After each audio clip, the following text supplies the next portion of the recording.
તો ગાંધીનગરમાં ટાઇફોઇડના કેસ મામલે તંત્ર હવે દોડી રહ્યું છે। TV9ના અહેવાલ પછી સરકાર એક્શનમાં આવી ગઈ છે। ડેપ્યુટી સીએમ હર્ષ સંઘવીએ લીધી સિવિલની મુલાકાત લઈ પરિસ્થિતિનો તાગ મેળવ્યો હતો। કેન્દ્રીય ગૃહપ્રધાન અમિત શાહે પણ સ્થિતિની સમીક્ષાઓ કરી છે। 22 તબીબોની ટીમ બનાવી દેવાઈ છે। કુલ 104 દર્દીઓને ટાઇફોઇડની અસર પહોંચી છે। 42 દર્દીઓ સિવિલમાં ટ્રીટમેન્ટ લઈ રહ્યા છે। ગઈકાલે વધુ 17 જેટલા શંકાસ્પદ કેસ સામે આવ્યા હતા। બાકીના અમુક દર્દીઓ આરોગ્ય કેન્દ્રમાં ટ્રીટમેન્ટ લઈ રહ્યા છે। સચિવાલયમાં અધિકારીઓ સાથે પણ નાયબ મુખ્યપ્રધાને એક મહત્વપૂર્ણ બેઠક કરી હતી। કલેક્ટર, કોર્પોરેશન કમિશનર, આરોગ્ય અધિકારી સાથે હર્ષ સંઘવીએ બેઠક બોલાવી હતી। અધિકારીઓ સાથે ચર્ચા કરી વધતા કેસ વિશે તેમણે માહિતી મેળવી છે। ઝડપથી કેસ કંટ્રોલમાં આવે તે દિશામાં કાર્ય કરવાની તેમણે સૂચના આપી હતી। સિટી એન્જિનિયરને પાઇપલાઇનમાં લીકેજ શોધવાની પણ સૂચના આપી દેવાઈ છે। લોકોને પીવાનું શુદ્ધ પાણી મળી રહે તે માટે પણ સૂચના આપી દેવાઈ છે। 10 કરતાં વધુ લીકેજ શોધી સમારકામ પણ કરી દેવાયું છે।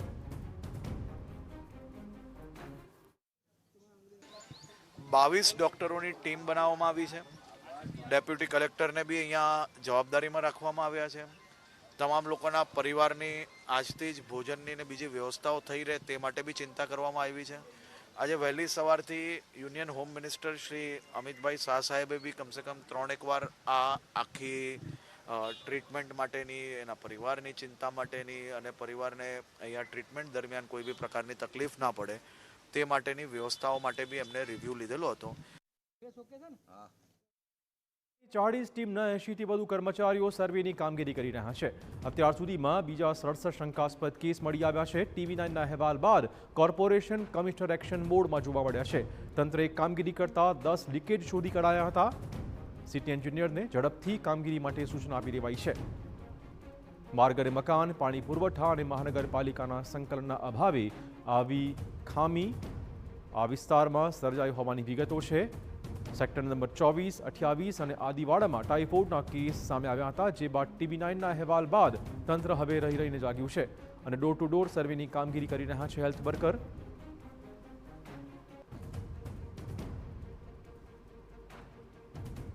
તો ગાંધીનગર સિવિલમાં છેલ્લા 3 દિવસમાં વિવિધ કેસમાં ઉછાળો જોવા મળી રહ્યો છે।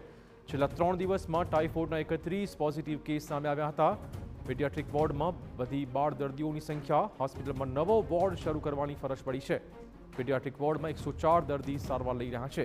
1 થી 16 વર્ષના બાળકોમાં દેખાઈ રહી છે વધુ અસરો। બાળકોમાં તાવ, ઉલટી, ડાયરિયા, શરીર દુખાવાના કેસ જોવા મળી રહ્યા છે। બાળકોને ઉકાળેલું જ પાણી પીવા તબીબોએ સલાહ આપી છે।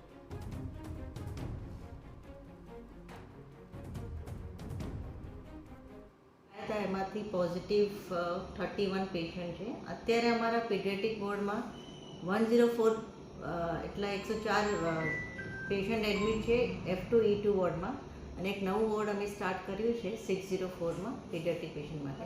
બધાની ઉંમર 1 વર્ષથી 16 વર્ષ સુધીની છે અને અત્યારે બધા સ્ટેબલ છે। ચીફ કમ્પ્લેન્ટ્સમાં એ લોકોને હાઈ ગ્રેડ ફીવરથી પેશન્ટ આવે છે, કોઈક એબડોમિનલ પેઇન, ડાયરિયા, વોમિટિંગ।